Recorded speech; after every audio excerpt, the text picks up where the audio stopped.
नमस्कार आप सभी लोगों को। आइए पाठ संख्या 137 की बात करते हैं। वैदिक रीति से हम लोग सरल पूर्वक ज्योतिष सीख रहे हैं और 137 पाठ पहुंच गए हैं और अब हम लोग उस स्थान पर पहुंच गए हैं जहां से फल कथन कहने कैसे किया जाता है इसको समझते हैं। हम पुनः दोहराएं कि मूल प्रश्न किसी भाव से संबंध रखता है। प्रश्न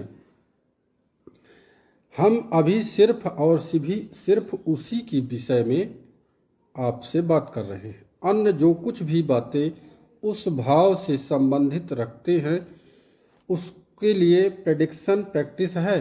हमारे सामने प्रश्न आते जाते रहेंगे और उसके लेकिन मूलतः जो प्रश्नों के उत्तर है, यदि वो हमेशा कहना आ जाए तो हमारे लिए आसान होगा सभी प्रश्नों के उत्तर देने के लिए।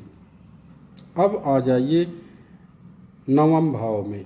इसको भाग्य भाव कहा जाता है। इससे धर्म कर्म का विचार होता है, इससे पिता का विचार होता है।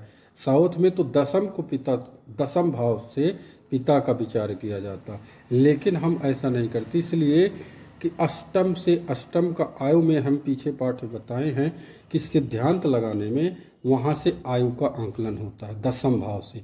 अब पुत्र का अगर जहाँ से आयु का आंकलन होगा वहाँ से पिता का विचार नहीं होता, नवम भाव से हो रहा है। तो आइए यह श्लोक होरा पराशर का है और हम आप लोगों से यही कहेंगे और आप लोगों से उम्मीद भी है कि आप पाठ्यक्रम से पढ़िएगा। और एक बात कहेंगे कि यह श्लोक होरा पराशर का है, चाहे तो आप देख लीजिएगा और मैं इसी की व्याख्या आपके सामने कर रहा हूँ। अब इसमें लिखा हुआ है कि सबलो भाग्य पे भाग्ये भाग्य युते भवेत, यानी लिखा हुआ है कि सबलो भाग्य पे भाग्ये जातो भाग्य युते भवेत, यानी कि इसका अर्थ ये हो गया कि भाग्येश भाग्य में हो।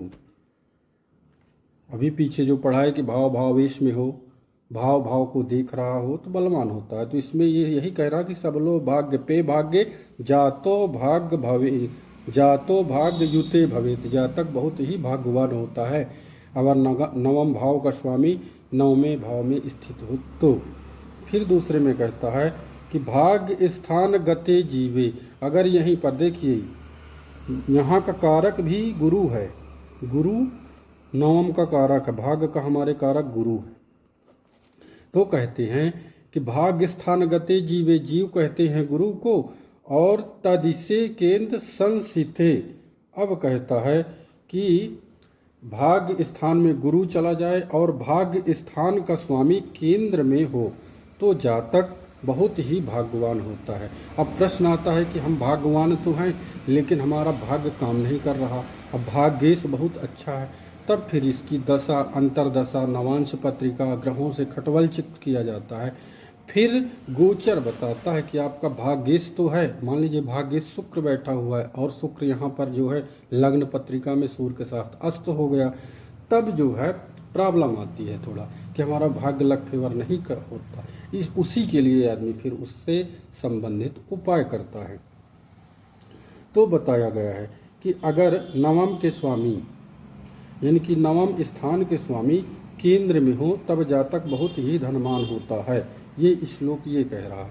अब कहता लग्नेशे बल संयुक्त, आपका लग्नेश बलवान हो, बहुभाग्युतो भवे, तब जातक बहुत ही भाग्यवान होगा।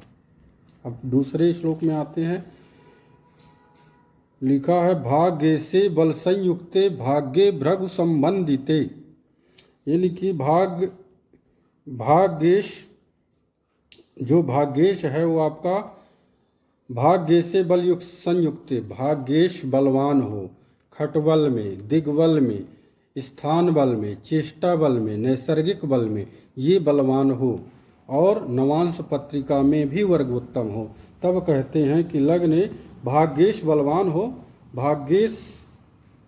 भाग्य से बल संयुक्त भाग्य भृगु संबंधित, और उसी भाग्येश के साथ नवम के स्वामी के साथ शुक्र भृगु उन्हीं को कहते हैं। भृगु समवंदित यानी कि शुक्र विराजमान हो।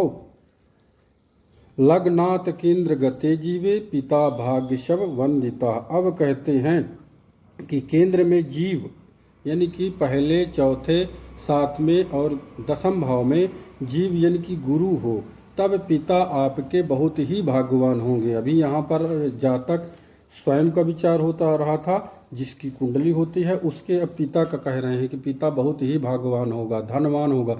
अब गुरु यहाँ पर बैठ के 1 2 3 4 5 पंचम भाव से लग्न को देख रहा है, तो स्वयं जातक बहुत ही विवेकी और ज्ञानवान होगा, पिता के यश को बढ़ाने वाला होगा। ये श्लोक ये कह रहा है। इसलिए जो है इसी तरह विश्लेषण ज्योतिष का करना चाहिए और टोने टोटके से ज्योतिष हमारी नहीं चलती है। केवल सिर्फ शास्त्रों की व्याख्या होना चाहिए और शास्त्रों के आधार पर उपाय होना चाहिए, तभी जातक को लाभ मिलता है। नमस्कार।